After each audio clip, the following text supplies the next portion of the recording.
This breed bit the hand of Hitler and lived to tell the tale. There was an order to destroy all of these dogs. Fortunately, the Bouvier breed survived. It's the Bouvier de Flandres. Yep, it's a fancy name, and this breed has kept up with some fancy company.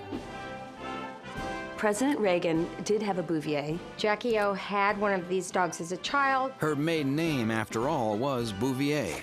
This breed has rubbed elbows with such Hollywood brass as Warren Beatty, Diane Keaton, and Goldie Hawn.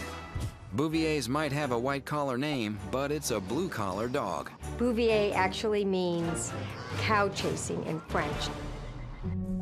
Belgian monks first bred the Bouvier as a large working dog during the 19th century. These dogs also proved to be useful on the battlefields during both world wars, pulling ambulances and finding injured soldiers. Bouviers have a very strong work ethic.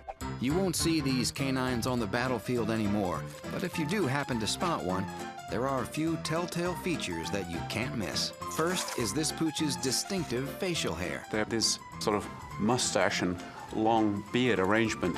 The upright docked tail was historically cropped to protect the dog's tail from injury during its course of everyday work. The Bouvier has a large body. It stands over 2 feet at the shoulder and weighs over 100 pounds. But it's that same body and working nature that has gotten some Bouviers into a little hot water. In 1985, a puppy named Lucky came to the Reagan White House. And the Reagans loved it and said, this will be the perfect White House pet. Little did the President and First Lady realize that this adorable ball of fuzz was going to grow up to become an 80-pound pulling machine. Every time they took her out, she was pulling Mrs. Reagan and the President around. If you are busy being the President of America, you are probably too busy to raise and train a Bouvier properly.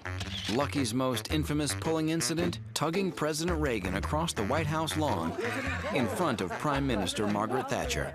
Lucky spent the rest of her days on the Reagan Ranch in California. Along with being energetic, Bouviers have a reputation for being dedicated to their work and fiercely loyal to their owners. Bouviers need training, but beware, they are independent workers, so training can be difficult. The Bouvier has a beautiful, thick double coat that needs constant attention to avoid matting. Living an average of 10 to 12 years, the Bouvier has a lengthy lifespan for a large dog. But like many big breeds, the Bouvier is prone to some health issues. Bouviers can be predisposed to hip dysplasia, glaucoma, thyroid disease, and even heart murmurs.